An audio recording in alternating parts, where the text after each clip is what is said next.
All right, ladies and gentlemen, boys and girls, children of all ages, fellow Pandemonium travelers, this is Seattle Pandemonium Shutdown Day 247 by my count, I think. 247 days, ladies and gentlemen. 247 days. Eventually I'm going to get to 365, and if things aren't back to normal by then, we're in a new epoch, a new era, a new eon. I don't know what you call it. What's going on? What's going down? We got more, again, election non-results. We're not really sure who our president is at this time. The media has said it's Biden. They tell us it's Biden, but that's not who decides. Oh my God. Sometimes these homeless camps, you guys. They are saying, oh yeah, it's Biden, and who do we have? We had one of our favorite little piggies, Ben Rhodes, on MSNBC today, saying, well, yeah, the foreign leaders are already calling Biden and talking to him, and I don't care. I don't care. I don't care what foreign leaders are doing. This is about our country. This is about us. This is about our system.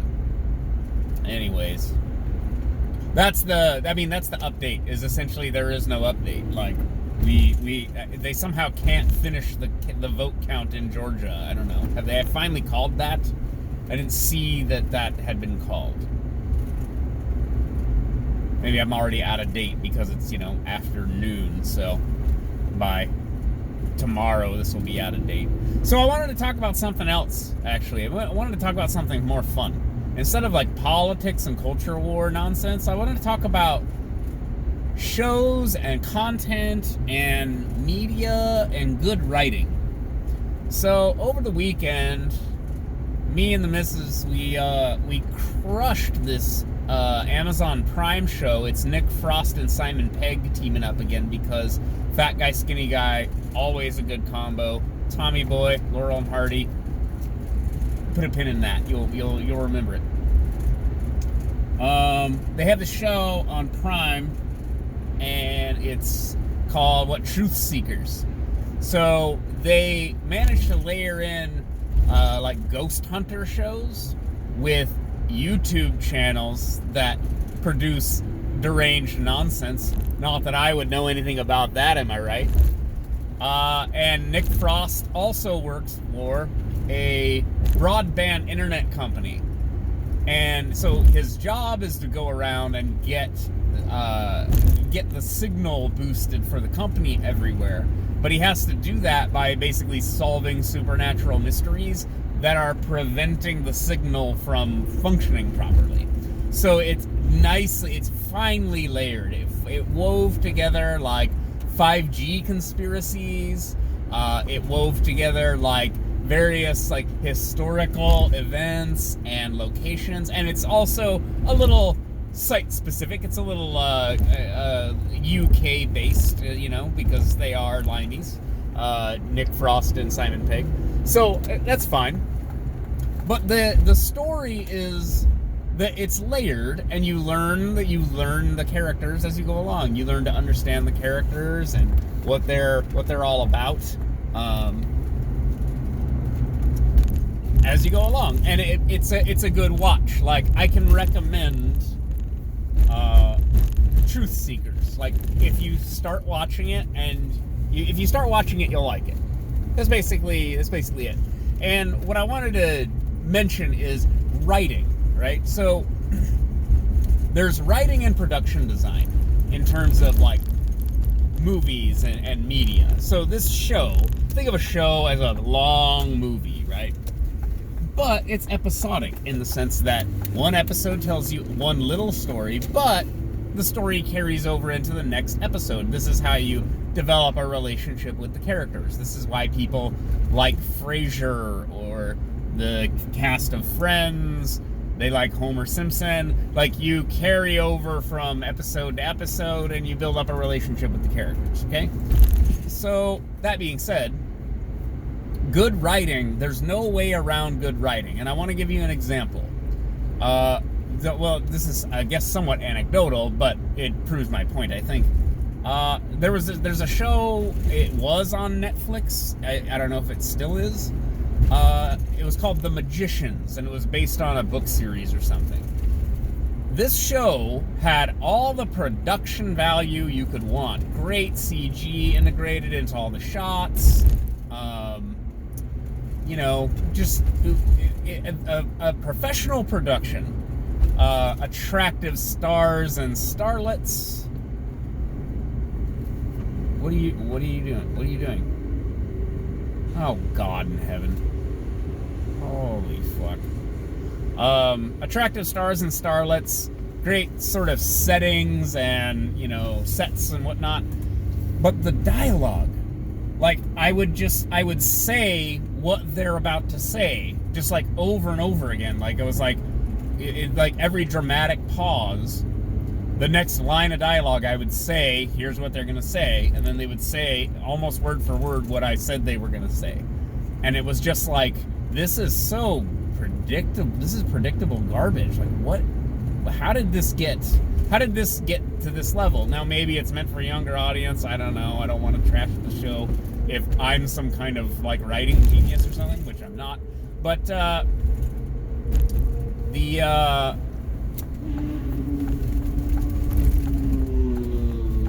issue I had is, what was that? Someone driving a weed whacker? What was that?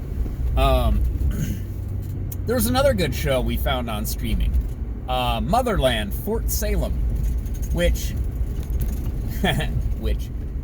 is a story about witches. And I saw the concept. I thought it was cool. It's like, there are witches. Basically, there's magic in the modern world. Not that we haven't seen that story before. But they're militarized. Like, we've weaponized the witches, and they are, like I think the Pentagon is actually like a hexagon, if I remember right. Basically, witches. It's called Motherland, Fort Salem, and the world is America, but instead of at the Salem witch trials, we like embraced the witches. Like, we recognized the witches had these magic powers and that they were very useful, essentially. And they helped us win America. Like, they fought in the revolution and like helped us establish the country, And there's cool magic rules. And there's cool lore, like the origin of the country. Like, there's a map of America. It looks a little different than our map does. Their American flag looks a little different than ours does. But it is one of these things where they put in the work and did the writing. And I don't know how else to describe that except like, writing. Like, it's production design and casting and costume design and all these other things. But like there are neocon witches who are like war hawks. And you're like, yeah, exactly. Like, there would be jingoist, witches and wizards, right? And there are like male witches essentially in the story, but you can't fake that writing. Like, that writing has to be done. You have to get all that work in. You have to write the characters, make them interesting. Write the rules of the world, right? So like, if there are magic rules, you have to nail those rules. I might have learned that from one of my teachers at school. Might have been Tim Everett. If you're gonna establish rules, you gotta set them, and then they have to be part of the story. So if you can save someone's life by putting your hands on them and healing them, well, that can't just be useful in one scenario where that's useful. And there can't just be an infinite amount of, I just touch you and I save your life. There has to be some kind of consequence for doing that. And then that becomes part of the character who is able to do that. That's their power. So you have to write this stuff. And I can tell, I'm telling you, I can tell when a production did not put the work in on writing. And yes, Disney, Star Wars trilogy, I am looking at you. You did not put in the writing necessary to tell good Star Wars stories, and it shows. It's just blatantly obvious. It's actually painful to watch when I know that there's thousands of hours of fan fiction out there, fan-made movies, video games, comic books, graphic novels, novels, technical, like diagrams of the ships made by fans. Like, there's just a universe of content created by people who loved the Star Wars universe, or George Lucas approved of these various pieces of media, and you abandoned all that and you wrote this weird garbled nonsense, and it shows. Like, it's just so obvious, because that show Truth Seekers, the one I was promoting, it's basically it's sort of like a limey Stranger Things. No offense to the limeys. I mean, it's like a Brit, Stranger Things thing. It's layered. It's well written. We watched every episode in the course of the weekend, and I can recommend you do the same thing. Watch the show. It's great. There's little jokes laden in, worked in there. There's little quippy dialogue. But the world they're in makes sense. Like, they establish rules, and it makes sense. And it makes sense in the sense that it's, supernatural shit. But it makes sense. And it's just, it's sort of refreshing, I guess, like, to be able to see the difference. Like, you can just tell when they put in the work or not. And I appreciate having been a very failed animator. I know what it takes to make, 30 seconds of animated content, a minute of animated content, and they're doing a show with actors. There's CG integrated into the shots. There's, hundreds of shots per episode. There's hundreds of lines of dialogue between characters. And then that functions as a world that's magical and fun, and you want to stay in it, right? Like, you want more of that content. Like, we ran out of episodes, and it was like, aw, I want there to be more.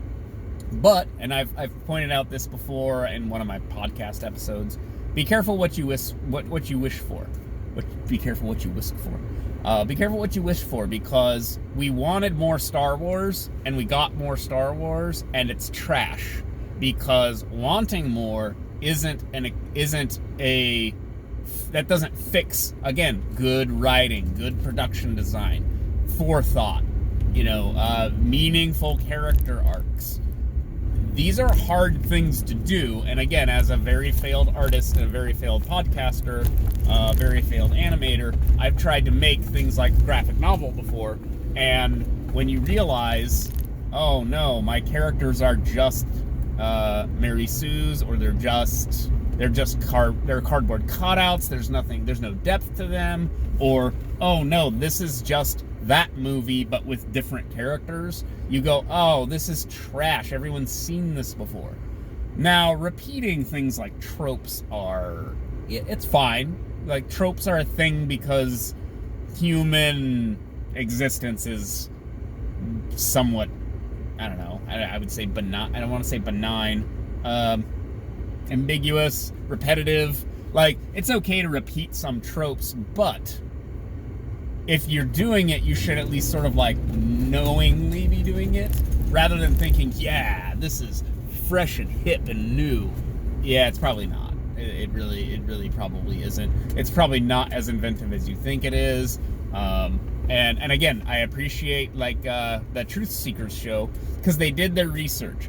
They were looping in like number stations, which, if you've never heard a number station before, like, go Google number stations. It's really creepy, and we sort of don't really know what they are. They're like to send messages to spies or something during, like, they just are, they're radio stations where there'll just be a voice reading numbers, like 1 7 3 7, 5, 7, and it just goes on a loop like forever, like all the time. And there's like sometimes weird little TV things. They looped that into that Truth Seekers show, and then they made at least one episode about it, about what the number station is and why that's happening. And I just appreciate that when they start doing supernatural things or paranormal things, they did their research into what it is people are talking about, so that they can like weave a story around all these various, like, you know, reports of hauntings, like sort of true events that have actually happened, kind of write it, make it feel real, right? And then again, that goes back to the Star Wars thing. The new Star Wars movies are incoherent trash because they did not put in the groundwork to understand their own property, and they just handed it to J.J. Abrams, and they said, you know that thing you did with Star Trek where you took Star Trek and made it like all sexy and cool? Do that with Star Wars and it'll just be fine. And then they broke their own franchise by violating the rules of their own world because they didn't bother to take the time to put in the work to actually write good stories. So, I don't know. And so instead of talking about politics, I just talked about like culture and creativity and media stuff. I'd say check out Motherland, Fort Salem. It's a cool witch show. It's better than The Magicians, in my opinion. Check out Truth Seekers. It was fun. It's Nick Frost and Simon Pegg. You know, they're a good duo. And yeah, you know, we live in this media environment now where there's just this endless, it's a fire hose of content, but there's just so much trash. Like, for every, I don't know, Happy or Motherland, Fort Salem, or Truth Seekers, there's 10 crap, just streaming content, garbage shows, and you're expected to just consume it and be like, oh yeah, well, okay, that was good, I guess. I don't know. Maybe I'm just jaded because I'm, again, a very failed artist and a very failed animator. But I will talk to you guys later. It is very, very Monday and very, very fall, as you can see. I'll talk to you guys later. Bye.